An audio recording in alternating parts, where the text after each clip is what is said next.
everyone, it's Bonita from Pennies to Dollars, and welcome back to my channel if you have been watching me for a while, and welcome to all the new viewers. I thought since we have seasoned people on here as well as people that are trying to learn to be frugal, maybe for the first time ever, we would talk about 3 of the most important steps that I find in learning to be frugal, and maybe this will even help those of you that are seasoned. For me, I understand that frugality is not for everyone. I understand that a lot of people don't see the benefit in it, that they see that it decreases their life's value in some way and their day-to-day experiences in some way, and that they're not willing to make any changes because they think that their life will not be as much fun or not have anything to look forward to. So I thought maybe these 3 steps would make you see the transition, and not only the transition, but the benefits to being frugal. Sometimes I think people expect huge savings when they first decide to be frugal, and they make too many changes all at once, and those changes make it very difficult to sustain the idea of remaining frugal or continuing to be frugal. And I think it almost gets to the point where they expect some sort of discomfort in their daily routines or their daily lives. And then they're just not wanting to put forth the effort to do the changes that are necessary to see any improvements in their finances. The change can seem overwhelming at first when you first look at someone that is frugal and you're not living that way, and you can just be like, oh my gosh. But I have found that if you make these extreme changes, you're going to be less likely to follow through. So if you're just beginning on this journey, or if you're beginning to try some new things to incorporate them into your routine, I feel like the first step is to make some subtle changes. Subtle changes are still changes. They're still moving you forward. And maybe pick some things in your area that are not as important to you. For instance, maybe pick how you do your laundry, or pick how you make some of your meals. Maybe pick some of the things that are not as forefront in your life that you feel brings you the most value. And as you make those subtle changes, you will see that maybe those are some things that you can live with, that they didn't affect your quality of life, and that the pennies are now going to start adding up because you made those changes. We continue to make changes all the time in our frugal journey. We continue to find new ways to save money. This last couple of years, I started putting all of my laundry in the same bin. I stopped sorting out colors, and it didn't affect the quality of my clothing or the quality of my wash at all, but it saved me water, it saved me time, it saved me electricity, it saved me laundry soap. All of those things were just a small, subtle change that didn't make any difference in my day-to-day life, but yet saved me some money.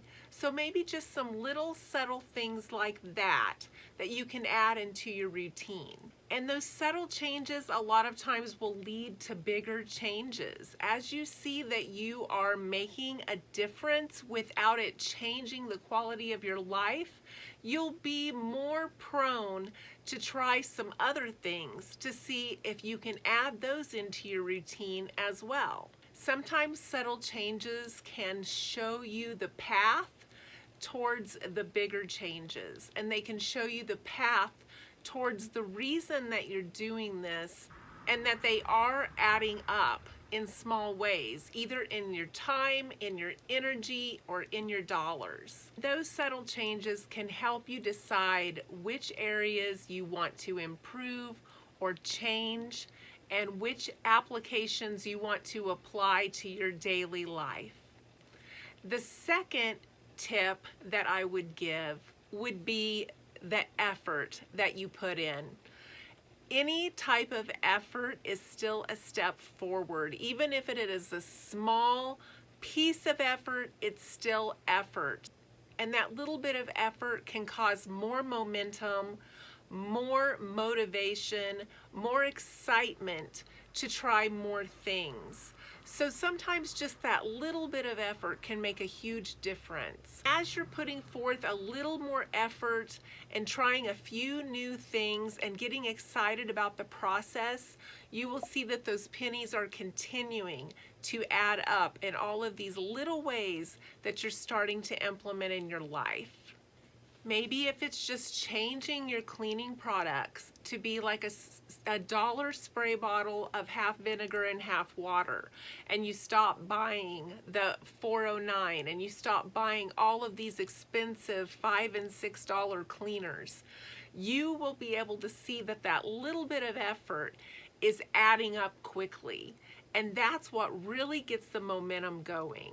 And my third step is to simplify, kind of like the laundry. We simplified our process on the laundry, and now we're seeing benefits. And now that's giving us momentum to try other things because we saw that that little change we made didn't make a difference. And seeing those little things that life has to offer every day and slowing down your living and learning to appreciate the trees, the bridges, the roads, the sunset as you're driving, instead of thinking about that constant to-do list, that can actually help you build more momentum.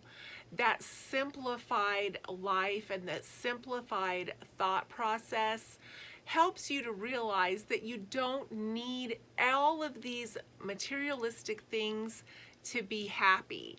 That maybe you have forgotten to enjoy just those little things that we see every single day as we're passing by, but we forget to notice them because we are so busy thinking about the next thing that we have to do.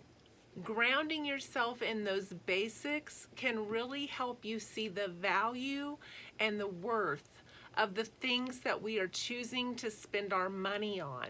And it can help you decide whether or not those things are even worth you spending your money on. Back to laundry. I have not used fabric softener in years. We live on the farm. We have hard water.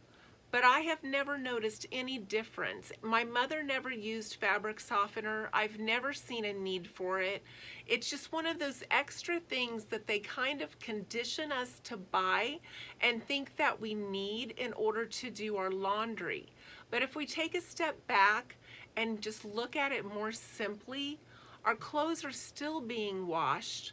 The agitation is what's really cleaning the clothes.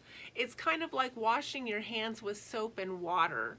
It doesn't matter what kind of soap you use. It's the agitation and the friction that is cleaning your hands as well as what you are putting on it. And it's the same with the clothes washing. In the end, your clothes are washed, they're clean, they're fresh, and you didn't spend that extra money because you simplified that process. And I have found that peace comes in this step. And that peace helps declutter your mind, and it helps you see things more clearly on what is important, what is not important, and what it's worth to really spend your time and your energy making the money to purchase in your day-to-day life.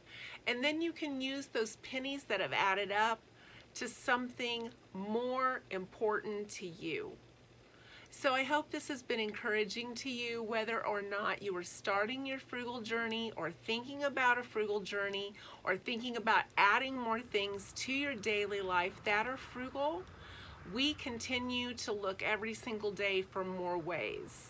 When I first started this process, I don't know that my husband was quite on board, but he is 100% on board now. He sees the value. He sees everything that can be gained by cutting corners in areas that don't matter so that we have money for the things that we want to do. And I hope that you will find that as well. Good luck to you this year, and thanks for watching.